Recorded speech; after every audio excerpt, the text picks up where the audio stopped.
Bienvenue dans cette formation du Centre d'écologie urbaine sur le budget participatif en organisme. Moi, je m'appelle Sean Katz. Je suis chargé de projet et développement ici au Centre d'écologie urbaine dans l'équipe de démocratie participative. Nous sommes un organisme à but non lucratif qui a été fondé en 1996 par des citoyens engagés à transformer leur milieu de manière durable. Nous proposons des pratiques et des politiques pour créer des villes démocratiques, écologiques et en santé. Nous collaborons avec des municipalités et aussi des communautés de partout au Québec. Nous prenons part à des partenariats nationaux, internationaux.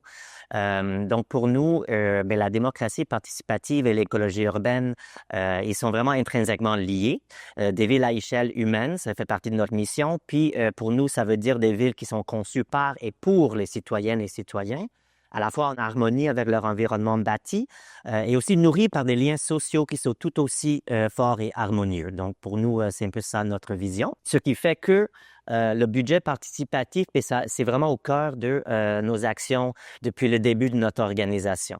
Donc, nous avons accompagné plus de 30 démarches du budget participatif au Québec et dont plusieurs en organisme, majoritairement en municipalité, c'est sûr, mais plusieurs en organisme, puis de plus en plus. Nous sommes aussi membres d'un réseau international d'experts en démocratie participative qui s'appelle People Powered. Et nous travaillons depuis 2015 avec un autre organisme à New York qui s'appelle Participatory Budgeting Project, qui ont été vraiment un peu ceux qui ont impulsé cette pratique-là, cette innovation démocratique aux États-Unis. Également, nous sommes co-initiateurs du réseau France-Québec sur le BP, le budget participatif, c'est-à-dire avec l'objectif de renforcer les liens et les connaissances entre les acteurs des deux côtés de l'Atlantique. Alors, voilà, petit portrait de notre expertise en la matière.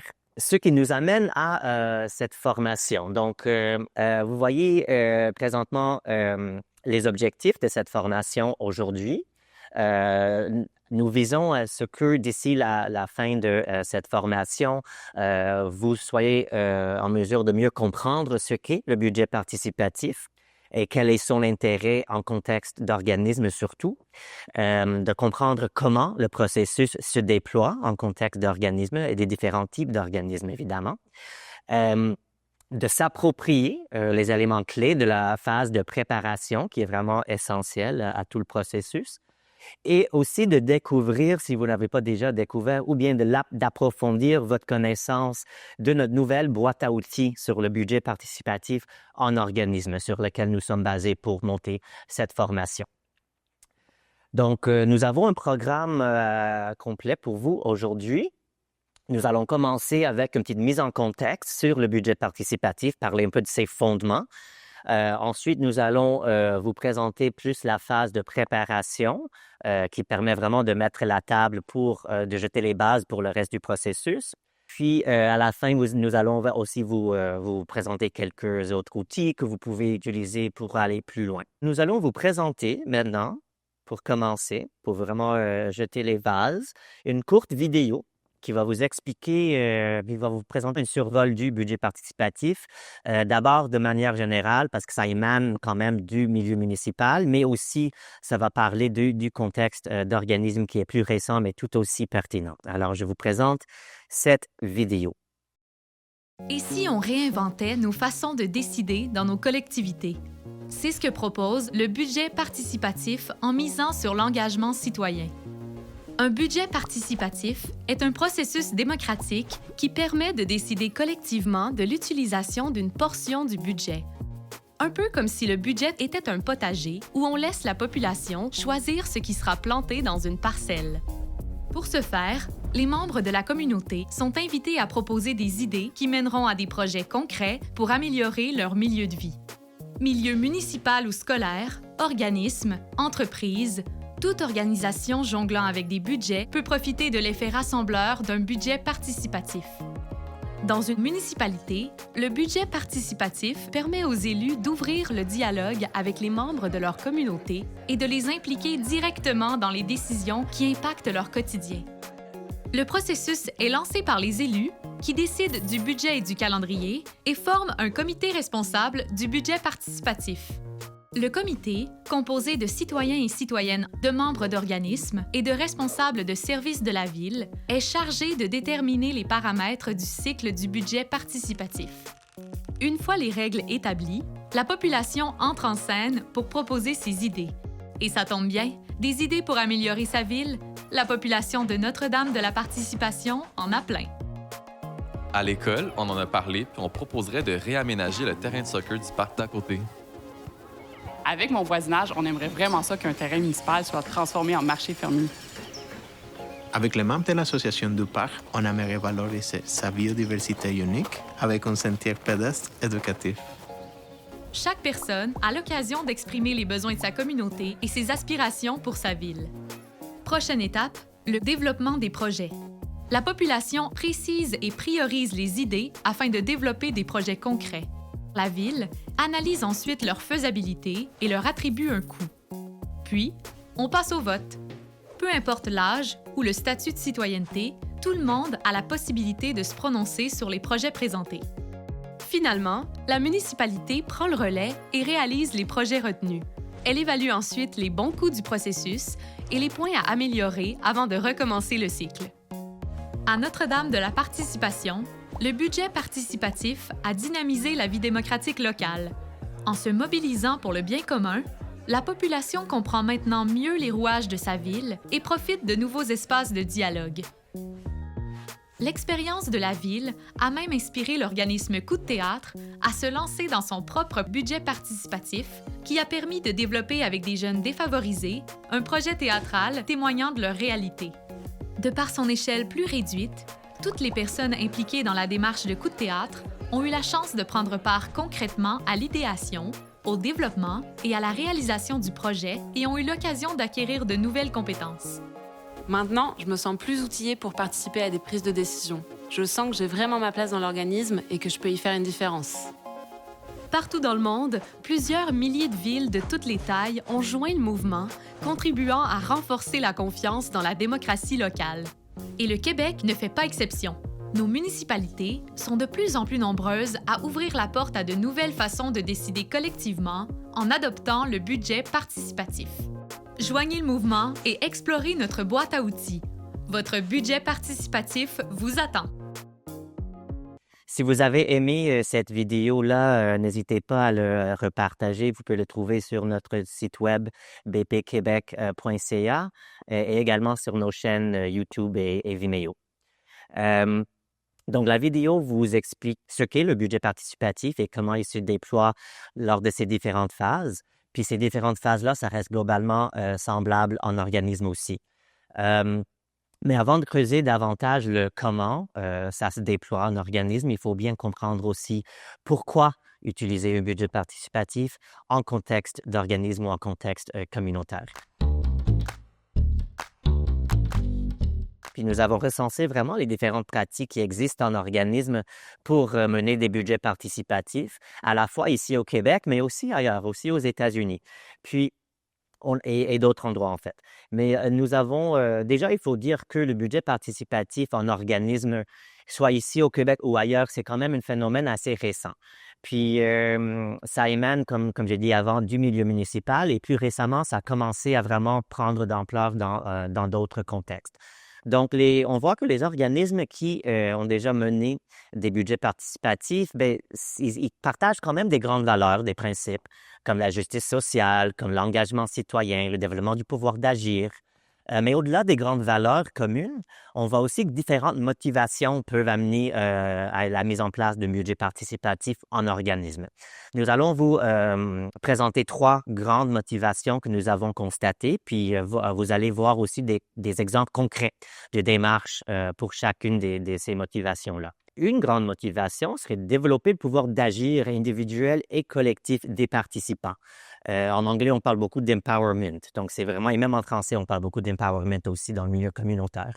Donc, en leur donnant un réel pouvoir d'influence et en les impliquant directement dans le processus, on permet d'éduquer à la citoyenneté active. en développant plusieurs compétences qui peuvent être à la fois du savoir-faire et du savoir-être, telles que la prise de parole en groupe, la résolution de problèmes, le dialogue, la collaboration, le travail d'équipe, la confiance en soi et dans les autres, l'engagement envers le groupe, envers la société, le sentiment d'appartenance.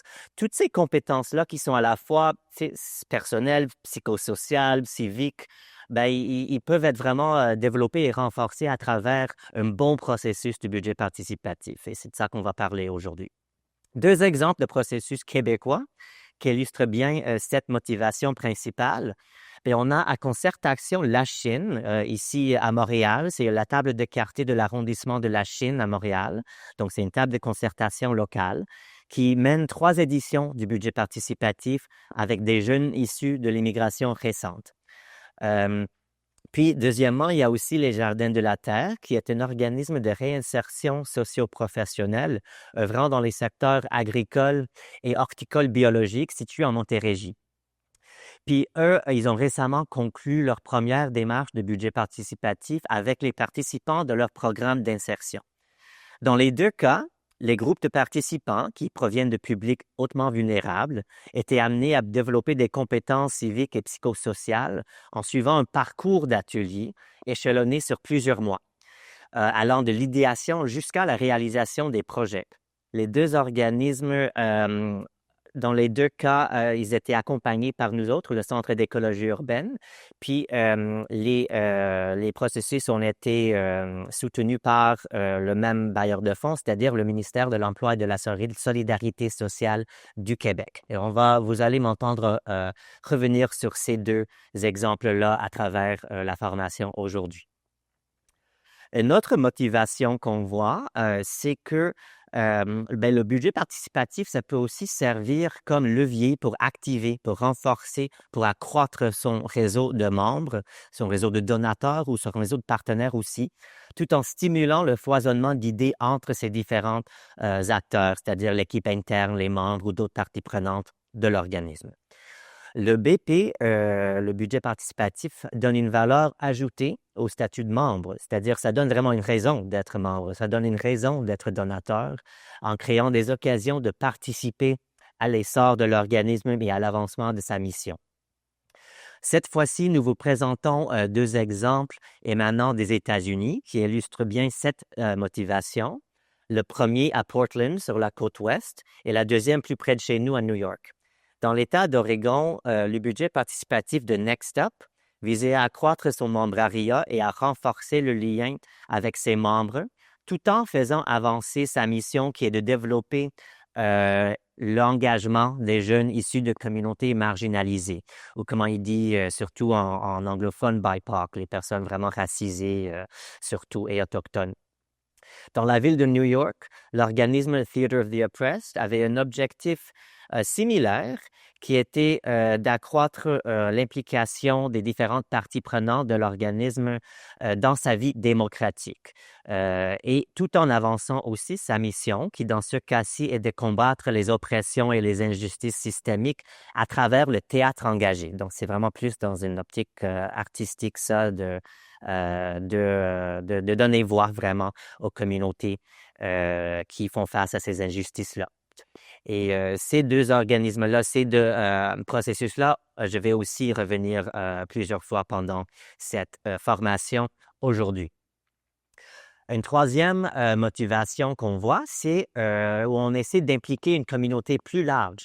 Donc ici, on voit que parfois, en mobilisant la population générale ou d'autres organismes dans une démarche élargie, le budget participatif peut également contribuer à renforcer les liens entre les acteurs du milieu, entre les acteurs d'un écosystème, en fait, tout en générant des projets collectifs ayant des retombées positives pour la communauté. Donc, on retrouve 2 excellents exemples de cette motivation ici au Québec. Le premier exemple, ça émane de Rouyn-Noranda, où le Centre d'action bénévole a mené 3 processus de budget participatif avec l'objectif de favoriser le maintien des aînés dans leur communauté rurale. Et le deuxième, en fait, le premier processus, c'était ça, le nom du processus, c'était « Vivre et vieillir ensemble dans ces communautés rurales ». Le deuxième, ça nous provient d'un acteur qui sort un peu du lot, comme ils ne sont pas une OBNL, ce n'est pas un organisme à but non lucratif, mais bien une coopérative financière que vous connaissez peut-être déjà. On parle ici de la Caisse d'économie solidaire Desjardins, que nous avons ici au Centre d'écologie urbaine récemment accompagné dans la conception et le déploiement de leur première démarche du budget participatif. Et on croit que c'est même le tout premier budget participatif dans une institution financière, en fait, que nous connaissons, peu importe au monde. Ça se peut que c'est une des premiers. Donc, par ce processus qui était doté d'un budget de 500 000 la Caisse a souhaité mobiliser la ristourne collectif de leurs membres pour appuyer des projets transformateurs en faveur de la transition sociale et écologique. Donc, ça aussi, ça démontre vraiment comment on peut avoir une ampleur vraiment importante avec un budget participatif. Et il y a vraiment tout un spectre d'ampleur possible. On a vu dans la vidéo comment le budget participatif se déploie en organisme, en milieu municipal, et les mêmes cycles, en fait, et les mêmes principes s'appliquent lors des BP en organisme. Donc ici, on voit à droite le cycle un peu général. Puis, une des principales différences avec le contexte d'organisme, c'est vraiment juste que les phases idées et projets se font souvent ensemble, en fait, souvent de manière plus itérative. C'est-à-dire que, allant un peu de la phase idée, c'est-à-dire c'est un peu remue-ménage, on lance des idées vraiment à chaud, vraiment sans trop se filtrer ou vraiment trop se préoccuper des critères encore. Et éventuellement, on précise ça, on détaille ça, on développe plus l'idée pour arriver avec des projets réalisables, faisables. Et en contexte d'organisme, dû au fait on est vraiment à plus petite échelle et que c'est beaucoup plus souple au niveau des critères d'admissibilité, on a moins de contraintes sur le plan légal ou réglementaire ou administratif. Donc, on peut être beaucoup plus flexible dans le développement de ces projets-là et aussi beaucoup plus participative, collaborative. On peut travailler de plus près de plus étroitement avec les participants. Alors ça, c'est vraiment une différence de taille qui fait en sorte qu'on peut aller chercher des apprentissages plus intéressants et plus profondes, en fait, avec les participants. Mais sinon, les autres phases du processus restent globalement semblables. Le potentiel transformateur du budget participatif, ça dépend beaucoup des choix de conception, surtout lors des phases de préparation qui sert à jeter les bases pour le reste du processus. Donc, c'est de cette phase que nous allons parler aujourd'hui. La première chose à savoir sur la phase de préparation est qu'il faut se donner le temps de bien le faire. Donc, on recommande au moins 2 mois pour un premier processus parce que ça implique vraiment déjà de se former au budget participatif collectivement, c'est-à-dire de vraiment à impliquer toute l'équipe dans ce processus-là, ou toute l'équipe en fait qui sera impliquée, dépendamment de la taille de l'organisme. Et aussi, cette phase de préparation, bien, ça peut générer, et c'est normal, et même souhaité, que ça génère pas mal de réflexions et de discussions entre plusieurs acteurs. Donc, pour vraiment laisser le temps à plusieurs rondes de discussions et de suivi, puis il faut vraiment se laisser le temps de le faire. Ça peut être même plus long que 2 mois, en fait, parfois même 3 mois. Donc, évidemment, pour une deuxième démarche, ça devient beaucoup plus léger. Parce que là, on est moins dans une optique de démarche de construction et d'innovation et plus dans une optique d'ajustement de l'existant. Alors, une deuxième démarche, c'est beaucoup plus légère, mais pour une première démarche, il faut vraiment laisser le temps de faire la phase de préparation. Alors, comment ça fonctionne? Qui fait quoi? Bien, généralement, c'est la direction ou le conseil d'administration qui initie le processus en déterminant le budget et en mettant en place les structures de gouvernance. En termes de structure, on parle ici de 2 composants. D'abord, il y a une ou idéalement 2 ou plusieurs personnes au sein de l'équipe qui sont responsables de planifier, de coordonner le processus et d'assurer le lien surtout avec les différents acteurs. Et ensuite, il y a un comité de pilotage qui est plus large, qui rassemble différentes parties prenantes de l'organisme. Les membres, les partenaires, par exemple, s'il y a d'autres organismes partenaires, peut-être des donateurs aussi, s'il y a des donateurs ou des organisations donatrices. Ça peut même être des membres du conseil d'administration aussi, des bénévoles, des acteurs locaux. Ça varie d'un organisme à d'autre, évidemment, et d'un processus à d'autre, mais c'est exactement de ces différents acteurs qu'on parle quand on dit parties prenantes. Puis on va utiliser le terme aujourd'hui à plusieurs reprises. Donc, le comité de pilotage du budget participatif, c'est vraiment l'instance de gouvernance, ou je dirais même de co-gouvernance. Parce que la co-gouvernance, c'est vraiment au cœur même de l'idée même du budget participatif. Et c'est au comité de pilotage que ça prend tout son sens. C'est vraiment là où la co-gouvernance est assise, en fait. Donc, ça varie d'un processus à d'autres et selon les objectifs de chaque processus. Mais le comité de pilotage, c'est eux qui conçoivent le processus, qui établit les règles de fonctionnement dans une charte qui est ensuite rendue publique et disponible aux participants pour qu'elle soit comprise et connue de toutes et tous qui seront appelés à participer. Ça, c'est un facteur important d'adhésion. Nous n'allons pas faire le tour de tous les éléments contenus dans une charte du budget participatif aujourd'hui. Vous trouverez tous les détails dans la fiche préparation de la boîte à outils et nous rendrons un exemple disponible sur notre site web dans les prochains jours. Aujourd'hui, nous allons vous présenter les plus grandes étapes de la phase de préparation. Donc, la première grande étape, c'est établir le budget. Donc, comme j'ai dit, c'est surtout la direction ou le conseil d'administration, ou les deux, qui déterminent le budget. À mentionner, c'est que il n'y a pas de chiffre magique, surtout en organisme, ça peut vraiment varier beaucoup. Le montant est clairement une motivation un facteur de motivation et de mobilisation des participants. Mais en contexte d'organisme, surtout, le chiffre n'a pas besoin d'être énorme. Ce qui compte, c'est surtout qu'il y a un budget suffisant pour des projets qui soient porteurs, soit pour eux, les participants, ou pour l'organisme ou pour la communauté. Et ce qui est vraiment important aussi, c'est que, on va en revenir à ça beaucoup aujourd'hui, mais le chiffre n'a pas besoin d'être énorme, surtout parce que les participants vont pouvoir être vraiment impliqués le long du processus. Ça, c'est encore plus important que le chiffre lui-même. Et le financement, ça peut venir de plusieurs sources. Ça peut venir des fonds non affectés de l'organisme, donc du budget des revenus généraux, du budget interne. Ça peut venir de revenus de membrariat ou de dons. Ça peut venir de fondations privées. Ici, au Québec, on voit plusieurs processus qui ont été financés par différentes fondations. Ça peut aussi venir des subventions gouvernementales. Le gouvernement du Québec, différents ministères et secrétariats financent souvent ces types de processus, d'initiatives. Et vous allez voir des exemples de budget. Nous allons rentrer dans le concret avec des exemples.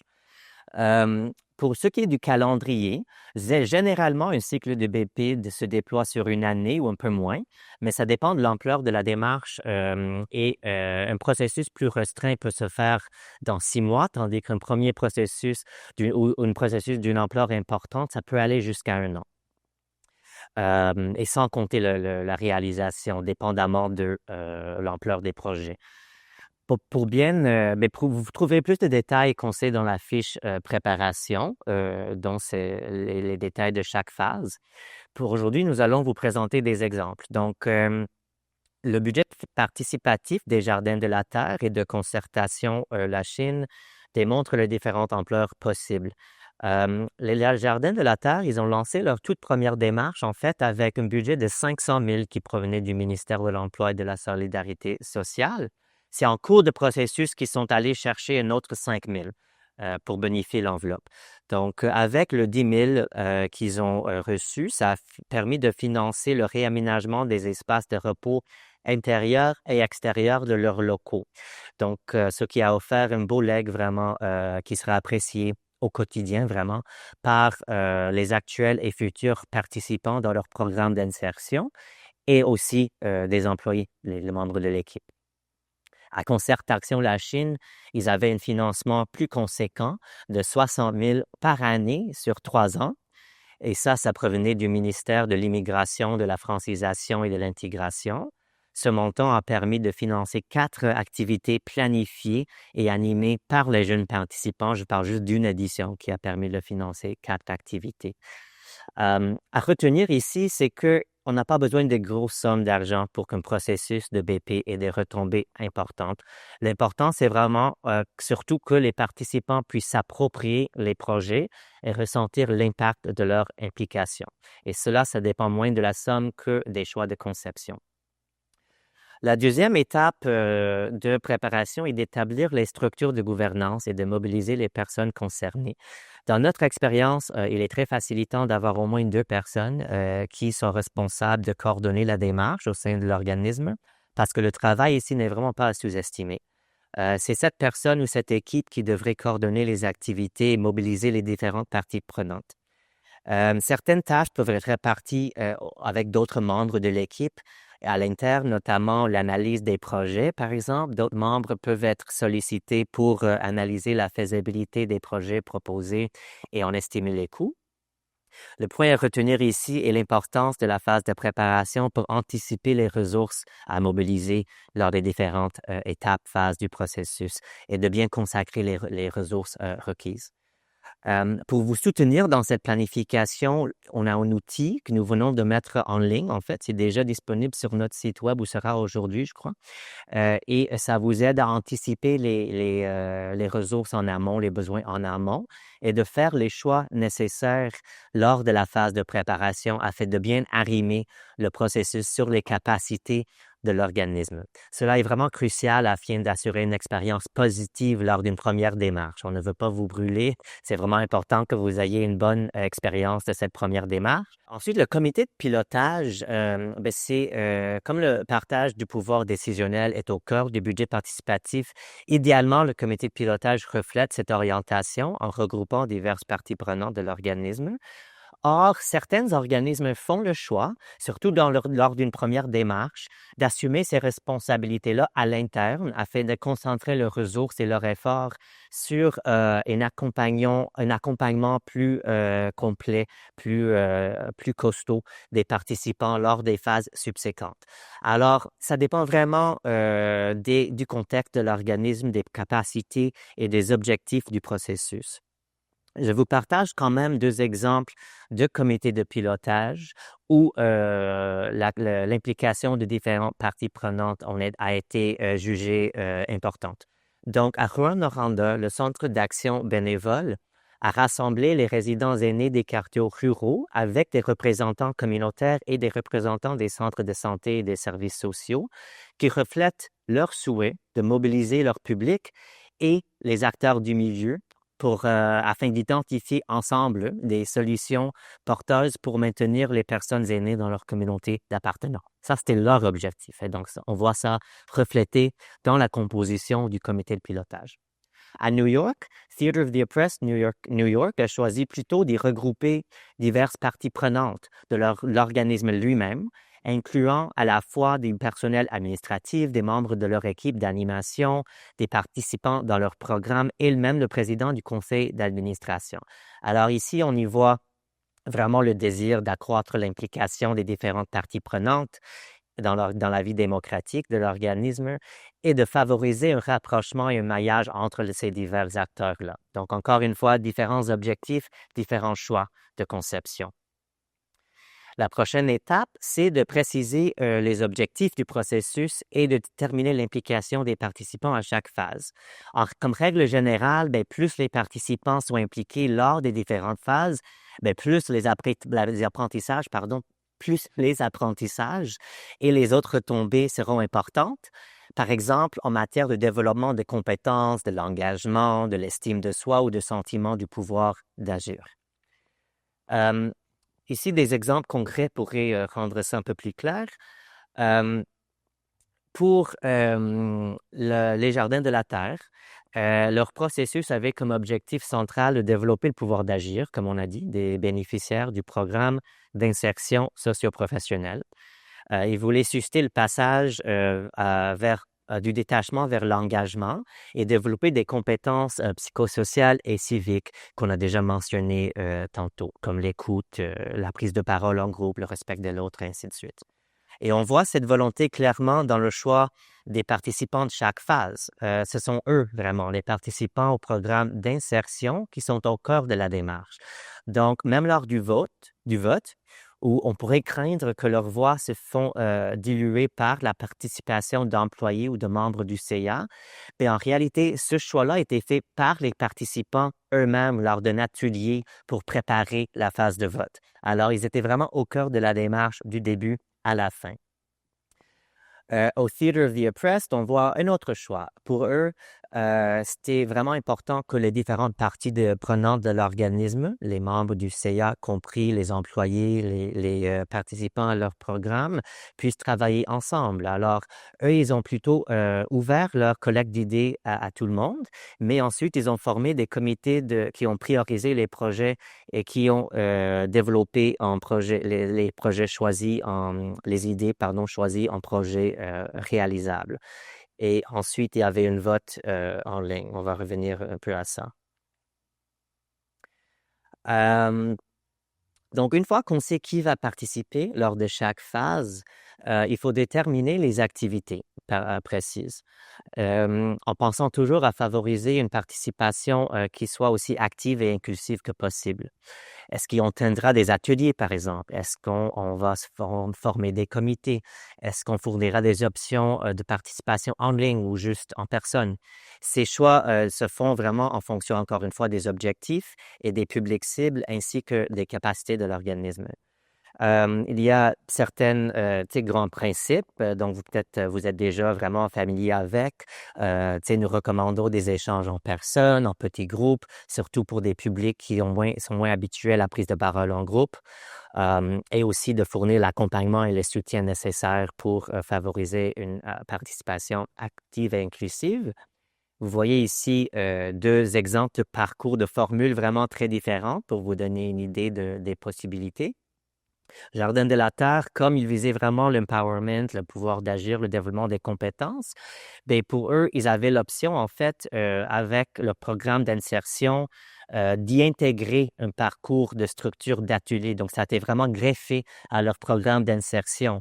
Donc, ça a vraiment permis d'avoir un parcours structuré avec un noyau de participants relativement stable. Et ça a permis vraiment d'aller chercher le développement de compétences et d'approfondir vraiment leur engagement, de tisser des liens sociaux aussi qui donnent un climat vraiment propice à développer cet engagement-là et à suivre un peu les participants dans leur développement. Tandis que pour Theatre of the Oppressed, ben, eux, ils ont fait vraiment ça selon une formule un peu plus conventionnelle, on peut dire, qui reflète un peu plus le modèle en municipalité, surtout aux États-Unis, où ils ont formé des comités de développement de projet, comme je viens de mentionner, et ils avaient la phase d'idées et la phase de vote qui était plutôt en ligne. C'était aussi pendant la pandémie, par exemple, donc ça change aussi le contexte.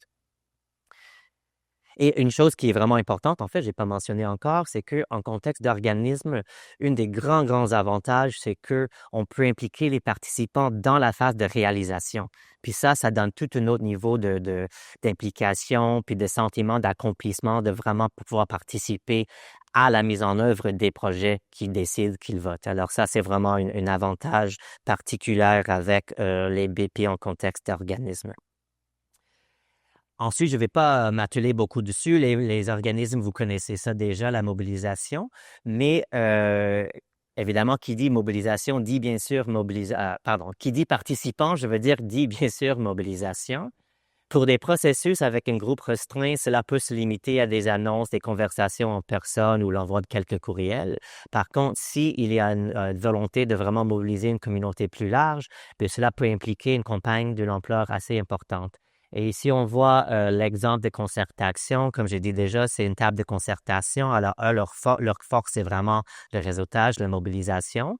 Puis, ils ont vraiment exploité leur réseau local pour établir une vingtaine de partenariats avec des acteurs communautaires et institutionnels, dont des enseignants des classes d'accueil qui les ont aidés à recruter des jeunes issus de l'immigration, ainsi que des organismes locaux qui ont aussi aidé à mobiliser pour la phase de vote, comme vous voyez à l'écran. Puis, ça a vraiment porté fruit avec 1400 plus de 1440 personnes qui ont voté lors de leur période de vote pour leurs projets préférés parmi ceux qui ont été développés par les jeunes. Une dernière mention, je sais que c'est beaucoup d'informations. Qui dit objectif dit aussi documentation et évaluation, parce qu'évidemment, on veut savoir si on atteint nos objectifs. Et donc, pour ça, il faut bien avoir un plan d'évaluation établi déjà dès la phase de préparation pour vraiment décider qu'est-ce que nous allons documenter, qu'est-ce que nous allons analyser pour pouvoir évaluer l'atteinte ou non de nos objectifs. Ça peut être des choses vraiment très concrètes comme des gros questionnaires à remplir par des participants à différentes activités ou différentes phases. Et nous vous fournissons vraiment des méthodes d'évaluation et des indicateurs précis dans notre boîte à outils. Et aussi des exemples de questionnaires, je pense, que nous allons rendre disponibles.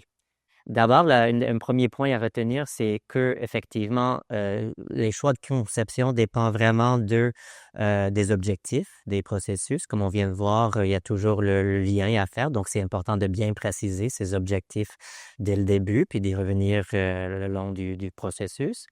Et aussi, de respecter les capacités. Ça, c'est vraiment une des choses qu'on a beaucoup entendu quand on parle des organismes, ce qui est vraiment différent, qui a vraiment sauté à nos yeux, là, que les organismes, eux, ils n'ont pas d'ambition. Et parfois, c'est ce qu'il faut garder en tête pour le budget participatif, que c'est vraiment un processus apprenant. C'est un processus.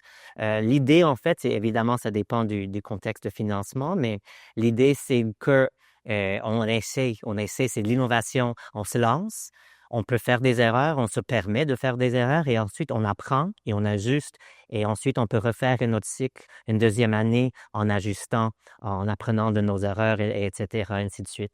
Donc, il ne faut pas hésiter à essayer de nouvelles choses, à donner la chance aux coureurs, comme quelqu'un a dit, et de rester flexible, vraiment. Tu sais, donc, vraiment aussi... Ben, c'est ça, je vais revenir à ce point-là. Mais un deuxième point, c'est que c'est vraiment l'implication active qu'il faut viser autant que possible. Et ça, c'est vraiment un des avantages majeurs du contexte d'organisme. Mais ceci étant dit, comme j'ai dit, c'est bien correct de limiter les niveaux d'ambition, surtout une première démarche, pour assurer qu'on a une bonne expérience du budget participatif. Et ensuite, on pourrait toujours, une deuxième année, comme j'ai dit, c'est toujours beaucoup plus léger, comme on a déjà une charte établie, on peut juste ajuster légèrement ici et là. Et ensuite, on peut dégager d'autres énergies, d'autres ressources pour aller plus loin à certains niveaux aussi. Donc, là aussi, c'est une chose importante à tenir en tête pour les budgets participatifs en contexte d'organisme. Vraiment, juste se lancer, en fait, puis d'apprendre en faisant, en fait, mais de faire confiance au processus aussi. Donc, d'être flexible, vraiment, dans une première démarche.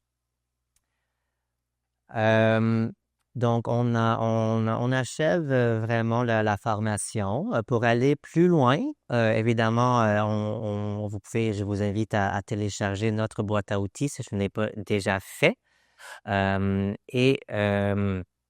C'est dans la boîte à outils, vous allez trouver une première fiche explicative qui met un peu en contexte le budget participatif, l'historique, d'où ça vient, les fondements, et surtout la pertinence, en fait, de le faire en contexte d'organisme avec un peu plus de détails sur les exemples concrets qu'on a mentionnés, les conditions de réussite. Il y a aussi 4 fiches pratiques, donc sur les différentes phases, vraiment avec comment faire chacune des étapes, avec des conseils et des consignes pratiques aussi. Et vous trouverez également des indicateurs d'impact, comme même des questions à poser sur des formulaires, quelles choses mesurer, quels facteurs récolter, quelles données récolter. Et aussi une aide-mémoire avec les tâches par phase, vraiment dans tout centralisé dans un outil. Nous espérons vraiment que que vous partez d'ici avec beaucoup déjà de motivation à vous lancer dans cette belle aventure du budget participatif, mais aussi avec un peu plus de peut-être d'aisance, de confiance sur les premiers pas à prendre. Alors, ça m'a vraiment fait grand plaisir de vous rencontrer aujourd'hui. on se revoit bientôt, j'espère. Alors, bonne fin de journée.